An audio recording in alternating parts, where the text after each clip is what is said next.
Tako, danes z mano v studiu prijatelj Angel Sani. Sani, lepo pozdravljen. Povabila sem te zato, ker 23. januarja organiziraš eno super delavnico za vse, ki se do sedaj v bistvu še nismo srečali z angeli, ki sploh ne vemo, kako komunicirati z njimi, in za vse tiste, ki v bistvu jih že poznajo, pa bi radi mečkam poglobili svoje znanje. Ne? Zdaj, če gremo še za začetek. Ti komuniciraš z angeli. Na kakšen način?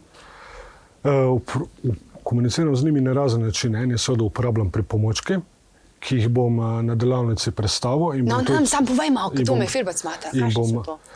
Rečemo, en izmed pripomočkov so molitve, s katerim se povezujemo z angeli in tudi povezujemo z seboj. Pa ne rabiš biti verana, ne? To ni pomembno? Ne, to ni pomembna niti vera. Lahko si tudi ateist, sploh nima veze. Druga pa zadeva, ki jo bom pa ljudem predstavil, je pa kako komunicirati preko svete table oziroma z uporabo mize, na katerim so zapisani angelska imena in postavljeni talismani. Zadeva ni niti komplicirana za narediti.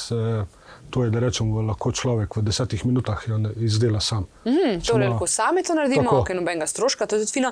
Zdaj v svoji knjigi, torej Na kavi z angeli, v bistvu sem razumela, tako kot smo se pogovarjali, da si jo pravzaprav napisal zato, ker bi rad, da si ljudje pomagajo sami. Torej, da ne rabimo pomoči drugih, da hodimo k takim strokovnjakom pa drugačnim, ampak da pravzaprav imamo vse okoli sebe že dano. Tako, točno to, ker vedno je bila ta veda vedno samo za neke izbrance in tako so nas tudi učili, da je vedno za izbrance. Jaz pa iz svojih izkušenj pravim, to je za vse ljudi. Ne glede na družbeni položaj, na vero, nacionalno, spol in tako naprej. To je za vse ljudi in vsak ima pravico do tega in vsak se lahko tega nauči. Kaj lahko angele vprašamo oziroma kako jih lahko prosimo za pomoč? Vprašamo jih lahko karkoli. Vprašanje pa naj bo zelo enostavno. Ja, ne, da lahko potem tako odgovor pričakujemo, ja, ne, ali kako je s tem, pa tudi kako nam odgovarjajo pravzaprav? Vprašanje naj bo, da rečem res,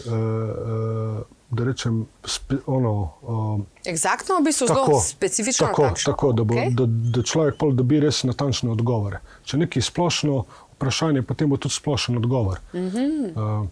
Ok, to mi je zdaj jasno. Veš, kaj me pa še zanima, ne? Zdaj, če se odločimo, da pridemo recimo na delavnico, zdaj spoznamo, torej pravzaprav kako stopimo v stik z njimi, kaj pravzaprav kdo so, s kom se pogovarjamo, kako nam lahko pomagajo. Kdaj pa lahko začnemo pa to res prakticirati? Isti dan že? Lahko že isti dan. Lahko že isti dan. In če se nam zgodili, te pol pokličemo in rečemo, Sani, skrili so se! V bistvu edino, kar je to pri delavnici, ljudje naj vztrajajo pri svojem. Ni ono, da rečem neko pravilo, da bo človek takoj iz prve videl angela. Angel bo prišel. Ampak lahko, da ga ljudje, ker smo malo, da rečem, zaprti. Zelo zaprti. Ja, bomo potrebovali malo časa, da počasi odpremo svoj šesti čut, pa tretji oko in vedno več bomo videli in vedno več bomo slišali. Zdaj si to ful dobro povedal in si imel v bistvu iztočnico, kako se pripraviti na pogovor z angeli. Je to preko meditacije, si bomo umiriti, verjetno, ker ne vem, zdaj le norimo, pa da bi ti vmes še z njimi komuniciral, verjetno ne? Si moraš vzeti čas za to. Ja, to pa moraš res biti napreden, razvit v tretji oko, lahko kadarkoli z njimi. Drugače pa človek, ko se odloči z njimi komunicirati, jih poklicati, da se zavestno z njimi poveže, je dovoljeno 50 minut sprostitve. Meni je v enostavni joga položaju, globoko dihanje in da se sprostiš misli in začneš pol delati. Ok, super. Sani, hvala lepa seveda za več informacij. Kot sem rekla, 23. januarja bo Sani z vami, da vam predstavi angele, da vas seveda nauči, kako komunicirati z njimi in predvsem, kako sebe pravzaprav spraviti v zavest, ko bodo lahko vsi njihovi odgovori vam kar takole z neba padali, kakor se reče. Sani, hvala lepa za obisk.